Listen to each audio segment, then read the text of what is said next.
Syllabus আলেমের সন্তান পড়ে না, পড়বে না। আলেমের সন্তান তো কালা কালা রাসূলুল্লাহ পড়বে। এই সিলেবাস পড়ে আপনার সন্তান। প্রতিবাদ আপনাদের কথা, আপনারা প্রতিবাদ তো করেন নাই, বরং কোন পোড়া কপালে এই প্রতিবাদী আলেমদের বিরুদ্ধাচরণ করেছিলেন। আমরা ভুলে যাই নাই। অদোস্ত, বর্তমানে শুরু হয়েছে আরেক শয়তানি। সাপ একটারে কাটছে, ওই একটা শেষ হয়েছে, কিন্তু পাথরের তল থেকে আরো সাপ বের হচ্ছে। সেই সাপ বর্তমান গভর্নমেন্টকে চারদিক থেকে ঘিরে আছে। তারা বাংলাদেশে বিশেষ করে প্রাথমিক শিক্ষাকে এমনভাবে সাজাচ্ছে, একটা সন্তান, আপনার সন্তান নিজেকে মুসলিম হিসেবে পরিচয় দেওয়ার কিচ্ছু রাখে নাই তারা। আপনাদের কাছে জানতে চাই, ক্লাস 5 পর্যন্ত ওই প্রাথমিক বিদ্যালয়ে ইংরেজি বই আছে না নাই? শিক্ষক তো নাই, কথা বলেন আছে? আচ্ছা, তাহলে কোনটা ভুল করলাম? বাংলা বই আছে, শিক্ষক তো নাই, তাহলে তো এটাও গেল। অঙ্ক আছে, এটার তো শিক্ষক নাই, তাও আছে। ও, বিজ্ঞানের বই আছে, শিক্ষক নাই, তাও আছে, কথা বলে না, আছে।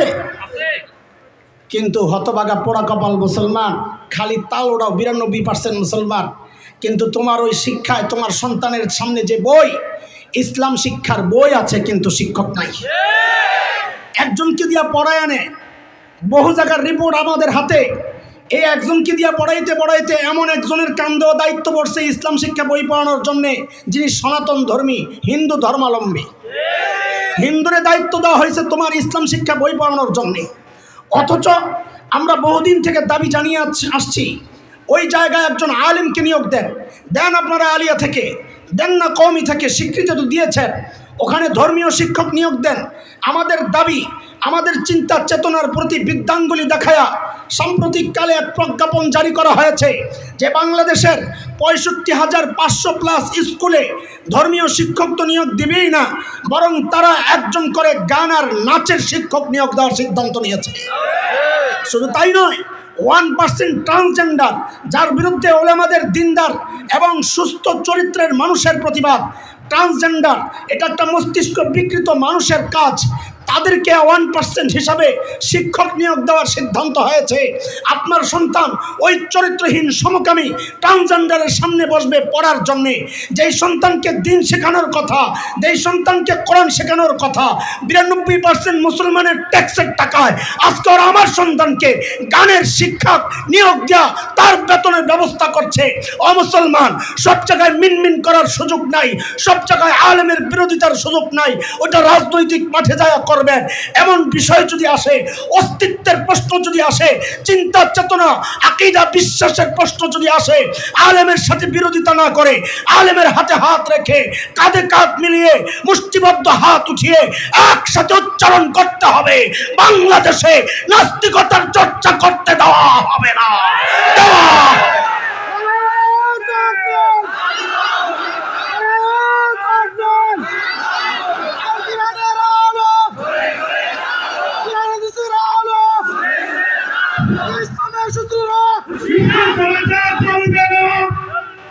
গান বাদ্য স্কুলে চলবে না, স্কুল কলেজে চলবে না।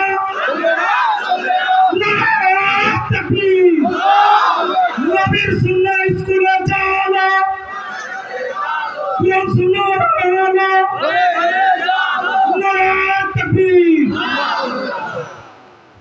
এটা কি কারো বিরুদ্ধে বললাম? রাজনীতির কোনো রাজনৈতিক নেতার বিরুদ্ধে বললাম না। যারা এই দেশে পশ্চিমা কালচার প্রতিষ্ঠা করতে চায় ওদের বিরুদ্ধে।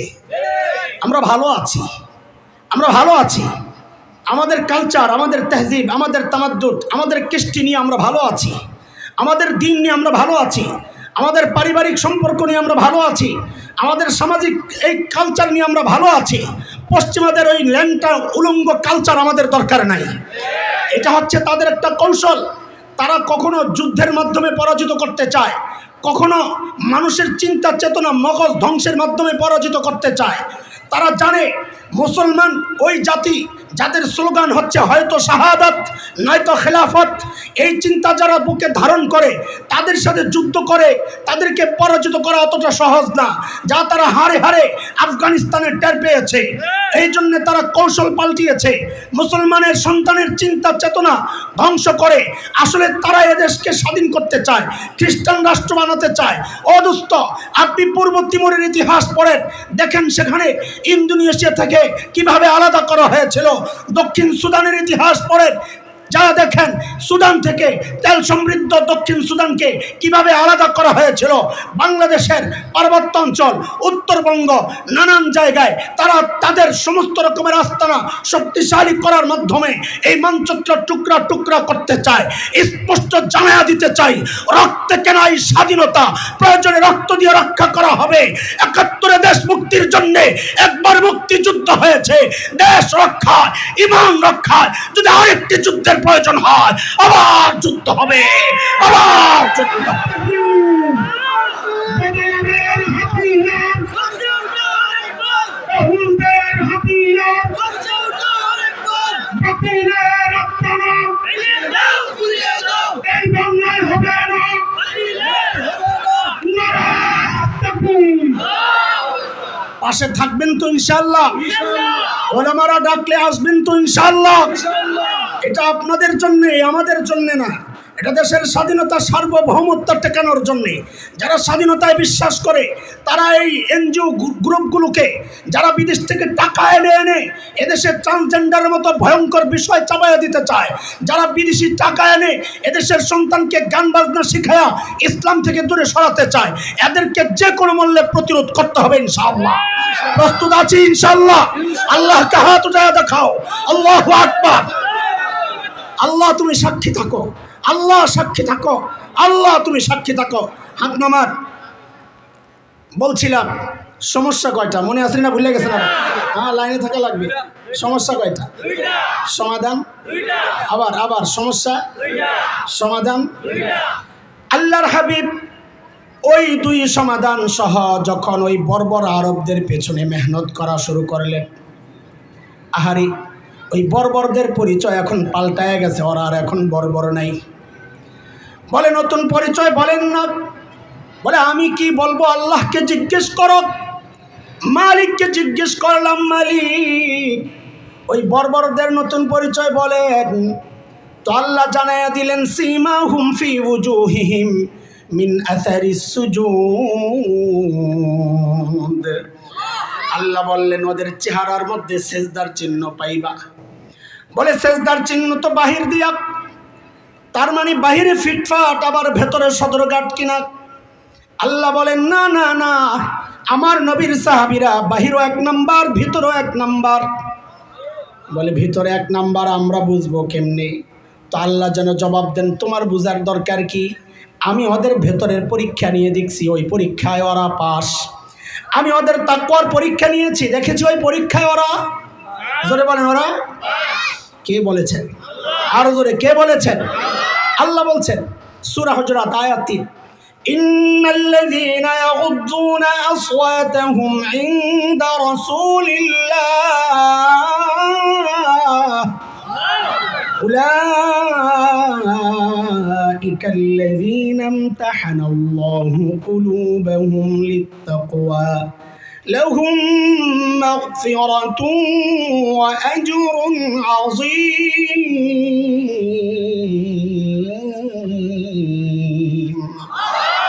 ও ভাই, আমি আপনি যে মুত্তাকি, পাশের মানুষ স্বীকার করে না। বউ বউ বউ পাশের মানুষকে, যত পিসাব আছে ২-৪ জন থাকলে জিজ্ঞেস করেন, বহু মানুষ মুরিদ হয় কিন্তু বউ মুরিদ হয় না। ওই চিনি তুমি কোন মার্কা বুজুর্গ, ঠিক নেই? আমারটা মুরিদ হয় নাই, থাকে আর অন্যটি বাদ, আমারটা আমার কাছে মুরিদ হয় নাই। চিনি চিনি এক পিসাবের লগে তো এরকম বউ সবসময় খালি লেগেই থাকে, আসলেই খালি খোঁচায়। তো একদিন আসছে পিসাব, বউ দিছে এক চিৎকার, আহারে আল্লাহ! পিসাব গো এমনভাবে বললা আমি তো জ্বলে যাবো। কি সমস্যা?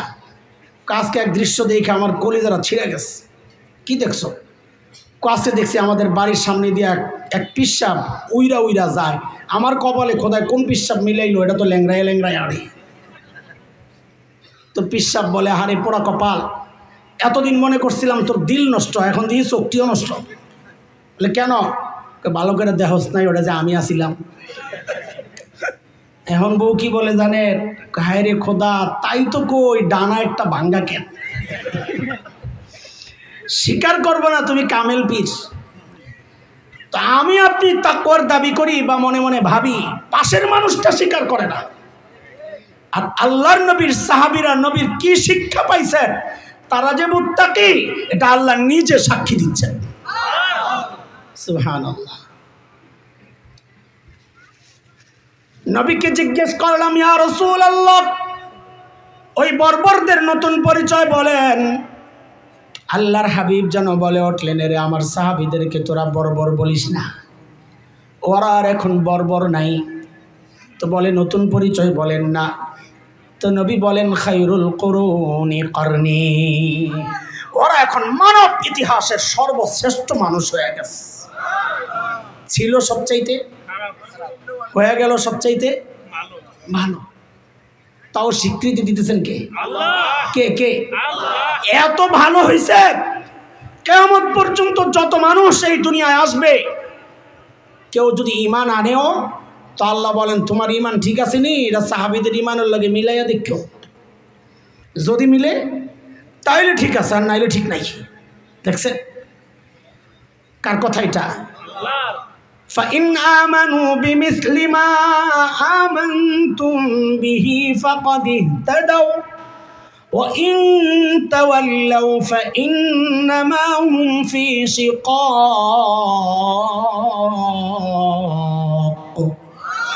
সাহাবীদের ঈমানের সাথে মিললে তোমার ঈমান ঠিক আছে, আর নাইলে ঠিক নাই।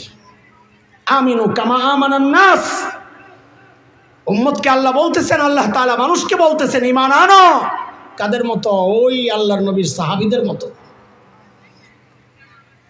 এতটা পরিবর্তন হয়েছে। আমরা অপরাধ গোপন করি, তাই না? যদি বলা হয় এই অপরাধের কারণে তোরে ফাঁসি দিবে, তাহলে কেউ আর ওই অপরাধ স্বীকার করবে? বলেন করবে? কিন্তু আল্লাহর নবীর সাহাবীরা নবীর শিক্ষা পায়া ওই মানুষগুলোর পরিবর্তন দেখেন ছিল কি, কত ভয়ঙ্কর। সেই মানুষগুলো আখিরাতের ভয় কলিজায় কি ঢুকছে। এক মহিলা, ইমরাতে গামিদিয়া এক মহিলা জেনা করছে ভুলে, শয়তানের ধোকায় পড়ে, নফসের প্ররোচনায় পেটের মধ্যে বাচ্চা চলে আসছে।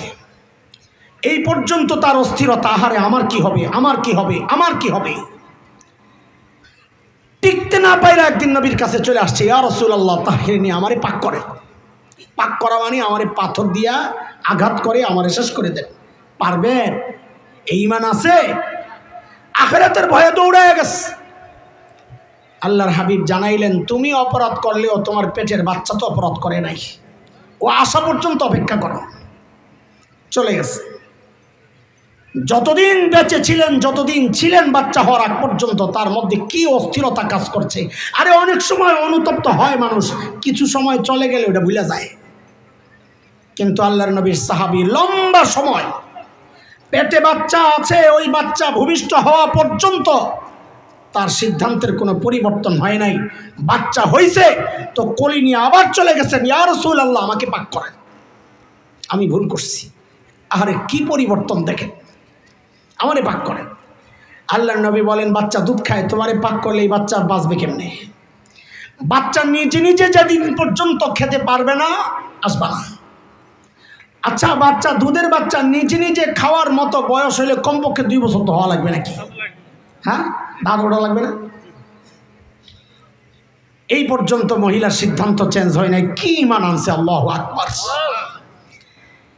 যখন বাচ্চাটা একটু একটু টুকটুক করে হাঁটে, দাঁত হয়তো 1-2টা উঠছে, টুকটুক করে রুটি খাইতে পারে, আহ আহ আল্লাহর নবীর সাহাবিয়া ওই নারী বাচ্চাটারে হাতে করে ধইরা আনছে, যে মুখের মধ্যে রুটি একটা দিয়া রাখছে, হাতের মধ্যেও একটা দিয়া রাখছে। নবী দেখো আমার বাচ্চা নিজে নিজে রুটি খাইতে পারে। আল্লাহর নবীর দরবারে আইসা বলে, ইয়া রাসূলুল্লাহ এইবার আমারে পাক করেন, আমার সন্তান নিজে নিজে খাইতে পারে। আল্লাহু আকবার। মানুষগুলো ছিল কি, হইল কি? আপনাদের কাছে এখন আমাদের জিজ্ঞাসা, এই যে মানুষগুলোর পরিবর্তন ছিল সবচাইতে খারাপ হয়ে গেল সবচাইতে ভালো, এই মানুষগুলোর পরিবর্তন কিসের ছোঁয়ায়? বলেন কোরআনের ছোঁয়ায়। বলেন কিসের ছোঁয়ায়? বলেন কোরআন সুন্নাহর ছোঁয়ায়। বলেন কিসের ছোঁয়ায়? নববী শিক্ষা, নববী দীক্ষা, নবীর আদর্শ আর কোরআনী শিক্ষার কারণে এই মানুষগুলো ছিল সবচাইতে খারাপ। কিয়ামত পর্যন্ত তাদের চেয়ে উত্তম মানুষ জগতে আর জন্মাবে না। সমস্ত আলেম এই ব্যাপারে একমত। কিয়ামত পর্যন্ত একজন আদনা সাহাবী যে এক ওয়াক্ত নামাজও পড়তে পারেন নাই, একটা রোজাও রাখতে পারেন নাই, হজ করার প্রশ্নই আসে না, উমরা করার প্রশ্নই আসে না, এইরকম একজন আদনা সাহাবী সারা দুনিয়ার যত মুসলমান আছে তার চেয়ে সেরা। কত দামি হয়ে গেছে মানুষগুলো কিসের ছোঁয়ায়? আল্লাহর নবীর শিক্ষা, আল্লাহর নবীর দীক্ষায়। আমি কথা গুছাই আনছি, অনেক রাত হয়েছে। এখন আপনাদের কাছে একটা কথা জিজ্ঞেস করি, আপনারা এতক্ষণ যা বলতে চাইছি আমি এতটুকু বুঝ কি দিতে পারছি যে কোরআন একমাত্র মাধ্যম, যে মাধ্যম মানুষকে সর্বশ্রেষ্ঠ মানুষ বানায়? ঠিক না? এটা ভালো করে বলেন, কারণ সামনে পেছে পড়বেন। আগের থেকে যদি আপনার মনে না হয় আপনি চুপচাপ থাকেন, আর যদি মনে হয় যে হ্যাঁ কোরআন একমাত্র মাধ্যম, যে মাধ্যম মানুষকে সর্বশ্রেষ্ঠ মানুষ বানায়, এটা আমি বিশ্বাস করি। আর কে কে বিশ্বাস করেন আমার সাথে দেখি তো? আল্লাহু আকবার। সবাই উঠাইছেন তো না? মাশাআল্লাহ। তোমরা ওঠাও নাই? ঠিক আছে, নামান নামান নামান। বুঝা উঠাইছেন না? না বুঝা? বুঝে ধরলেও ওইটাই ঠিক, না ধরলেও এই কথাই ঠিক। বলেন আমি দিন এইভাবেই মানব। আমার বুঝে ধরলেও মানবো, না বুঝলেও মানবো। এর নাম কি? ইসলাম। এর নাম কি? অনেকে বলে ইসলাম শান্তির ধর্ম। শান্তি শান্তি, ইসলাম মানে শান্তি। তো এটা বইলা আসলে একটা ভূমিকা সাজায়, ওই জেহাদরে ডরায়। তো ইসলামরে শান্তির ধর্ম বানাইয়া এরপরে জেহাদের বিরোধিতা করে, কয় এমন শান্তির ধর্মে কাটাকাটি থাকতে পারে না। আমরা বলি এই তো সমস্যা। ইসলাম মানে শান্তি না, ইসলাম মানে আত্মসমর্পণ। আল্লাহর হুকুমের সামনে, নবীর হুকুমের সামনে নিজেকে সঁপে দেওয়া। আল্লাহ যদি বলেন কল্লা দেওয়া লাগবে, কল্লা দেওয়ার নাম ইসলাম। আল্লাহ যদি বলেন কল্লা নেওয়া লাগবে, কল্লা নেওয়ার নাম ইসলাম। কথা ঠিক কিনা বলেন? ঈদের দিন রোজা রাখা যায়? রাখা যায়? রাখা কি হারাম?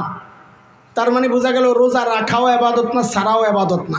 আল্লাহ যখন বলবেন রমজান মাস আয়া পড়ছে তখন রোজা রাখা ফরজ। আল্লাহ যখন বলবেন রমজান শেষ, ঈদের দিন, এখন রোজা না রাখা ফরজ। বুঝে আসছে কথা? আসল ইসলাম কোনো ইবাদত না, আসল ইসলাম আল্লাহ আল্লাহ রসুলের হুকুম মানান না। ঠিক আছে কথা? আচ্ছা ঠিক আছে। কাজে আমরা 1 নম্বর প্রশ্নে হাত উঠাইছি। মনোযোগ দিয়ে শুনতে হবে এই লাস্টের কথাগুলো, ফিনিশিংয়ের কথা। কোরআন একমাত্র মাধ্যম, যে মাধ্যম মানুষকে সর্বশ্রেষ্ঠ মানুষ বানায়। এই কথা আছেন তো নাকি? না ঘুরে গেছেন? ঠিক আছে। দ্বিতীয় কথা জিজ্ঞেস করে, এটাও বুঝে শুনে জবাব দিতে হবে। হুজুগে তালে তালে আবেগে আমাদেরকে খুশি করার জন্য জবাব দেওয়ার দরকার নাই। বলেন আমরা আমাদের সন্তান, আপনজন, অধীনস্থকে সর্বশ্রেষ্ঠ মানুষ বানাতে চাই? চান সবাই? আমি চাই। কে কে চান? আল্লাহু আকবার। সবাই চান? মাশাআল্লাহ, জাযাকুমুল্লাহ। খেয়াল করেন, খেয়াল করেন। কয় জায়গায় হাত উঠাইছেন? 2 জায়গায়। এক জায়গায় হাত উঠাইছেন কোরআন একমাত্র মাধ্যম, যে মাধ্যম মানুষকে সর্বশ্রেষ্ঠ। ভালো করে না, ওই হালকা শব্দে হবে না, সর্বশ্রেষ্ঠ বানায়। বলেন কি বানায়? আরেক জায়গায় হাত উঠাইছেন আপনারা আপনাদের সন্তানকে সর্বশ্রেষ্ঠ বানাতে চান। বলেন নাই? বলেছেন? বলেছেন। কিন্তু আমি এখানে দেখে যা বুঝতেছি, এখানে বহু মানুষ পাওয়া যাবে যারা এই 2 কথাতেই মিথ্যা বলেছেন, অথবা যে কোনো একটাই আপনি মিথ্যা বলেছেন বলবো না, সত্য বলেন নাই। একটু হালকা করে দিলাম কথাটা। কি বলেন নাই? কি বলেন নাই? কথার ধরন চেঞ্জ করলাম যেন কষ্ট না পান। কি বলেন নাই? আরে বলেন না জোরে, কি বলেন নাই? আপনি মনে মনে ভাবতেছেন মোল্লা বেশি মাতবুরি করো, তুমি গায়েব জানো নাকি? আমি গায়েব জানবো কোত্থেকে ভাই? গায়েব শুধু জাননেওয়ালা। আরো জোরে। নবী একটু একটু জানেন। চুপচাপ রয়েছে, সন্দেহ পড়ে গেছে। হ্যাঁ জানেন? যদি কারো সন্দেহ থাকে তো যায়া সূরা আরাফ, কোন সূরা? 188 নম্বর আয়াত, 188, 9 নম্বর পারা। ওই সূরার এই 188, 188 এই আয়াতটার ব্যাখ্যা পড়বেন। আল্লাহ বলেছেন قل لا أملك لنفسي نفعا ولا ضرا إلا ما شاء الله ولو كنت أعلم الغيب لاستكثرت من الخير وما مسني السوء আয়া আল্লাহ নবীকে দিয়ে বলাচ্ছেন, নবী আপনি বলেন, আমি যদি গায়েব জানতাম আমি আর এত বিপদে পড়ি না, সব ভালো কিছুই আমি অর্জন করতাম। যেহেতু বিপদে পড়ি, বোঝা গেল আমি গায়েব জানি না, আল্লাহর ফয়সালা যা হয় ওইটাই হয়। তাহলে গায়েব জাননেওয়ালা একমাত্র কে? আর জোরে বলেন কে?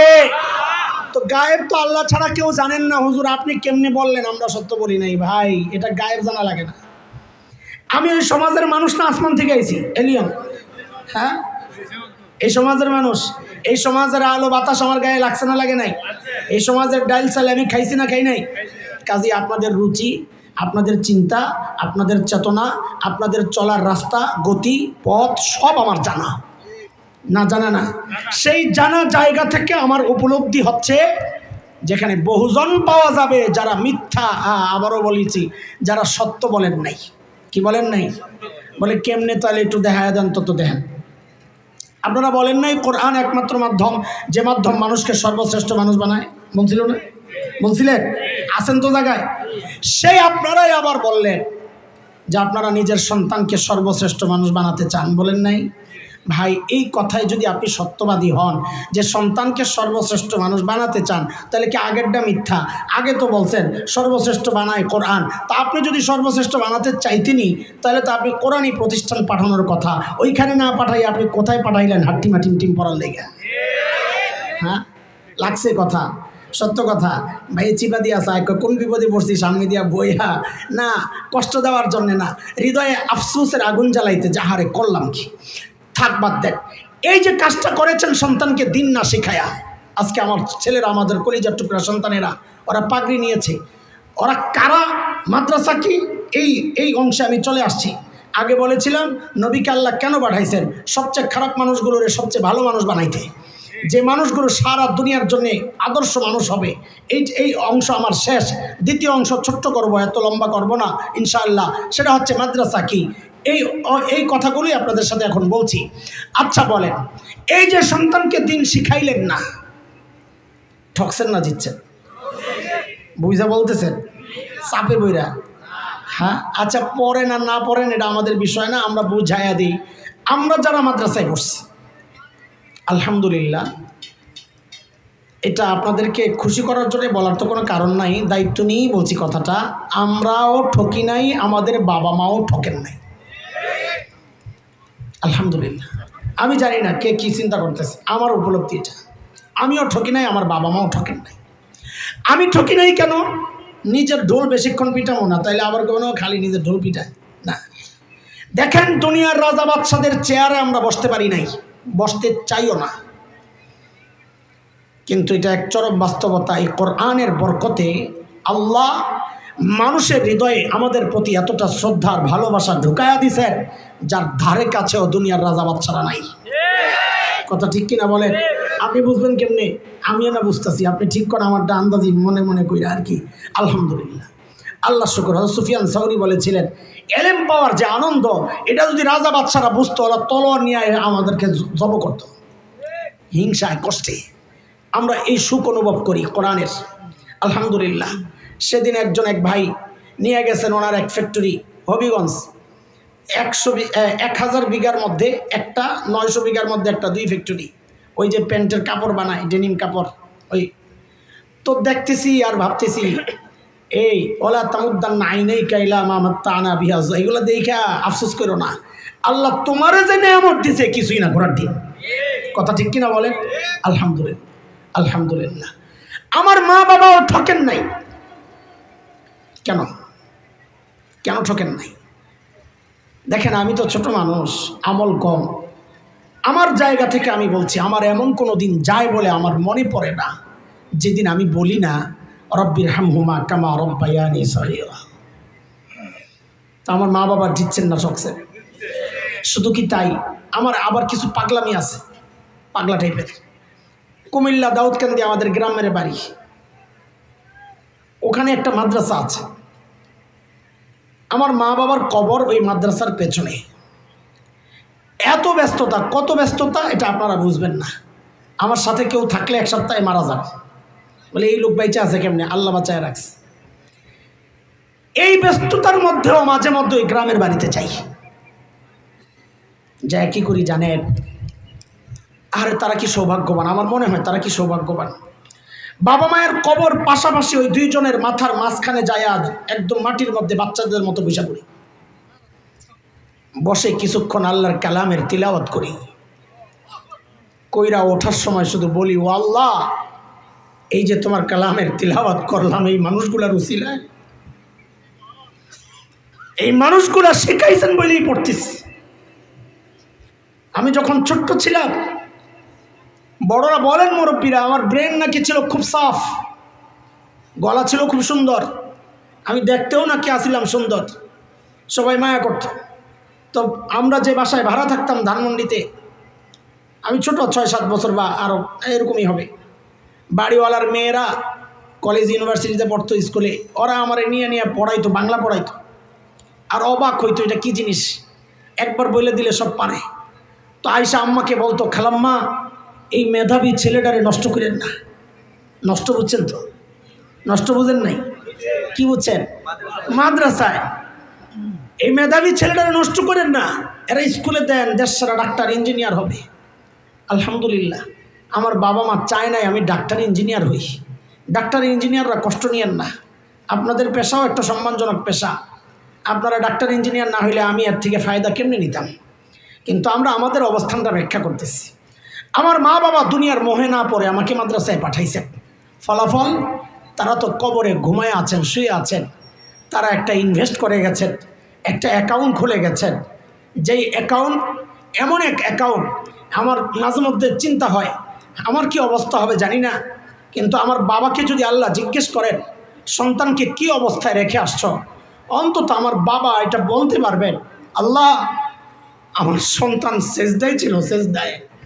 আমি যখন দুনিয়া থেকে আসি আমার সন্তান সেজদায় ছিল, সেজদায়। আমার নামাজের হালতে আমার বাবা দুনিয়া থেকে বিদায় নিয়েছে। তো আমার মা বাবা জিতছেন না ঠকছেন? বলেন, বলে আমার মা বাবা জিতছেন না ঠকছেন? আপনারা যারা সন্তানকে দিন শেখাচ্ছেন না, আপনি নিজেও ঠকেছেন, সন্তানকেও ঠকাচ্ছেন। কেন কেন ঠকছেন, কেন ঠকাচ্ছেন? আপনার নিজেরটাই শুনেন। আপনারা তো ভাবে আছেন যে আপনারাই জিতে যাচ্ছেন, আমরাই ঠকে গেছি। না না, আমার মৌলবীর কথা না। 5-6 বছর আগে মানব জমিন পত্রিকার একটা রিপোর্ট ছিল, রিপোর্টের হেডলাইনটা আমি আপনাদেরকে শোনাই। এটাই হচ্ছে বাস্তবতা। সেটা হচ্ছে, উচ্চ শিক্ষার হার যত বাড়ছে, সন্তানের সাথে বাবা মায়ের দূরত্বটাও তত বাড়ছে। এই কথা অস্বীকার করার কোনো সুযোগ আছে? বলেন আছে? নাই, অসম্ভব। আমরা দেখছি, রাস্তাঘাটেই তো দেখতেছি। গত কদিন আগে দেখেছি বাবা মাকে সন্তান আদালতে ওঠায় নাই। বলেন ওঠায় নাই? ওই মেয়েটা কি ছিল? আপনাদের কোনাবাড়ি মহিলা মাদ্রাসার ছাত্রী ছিল।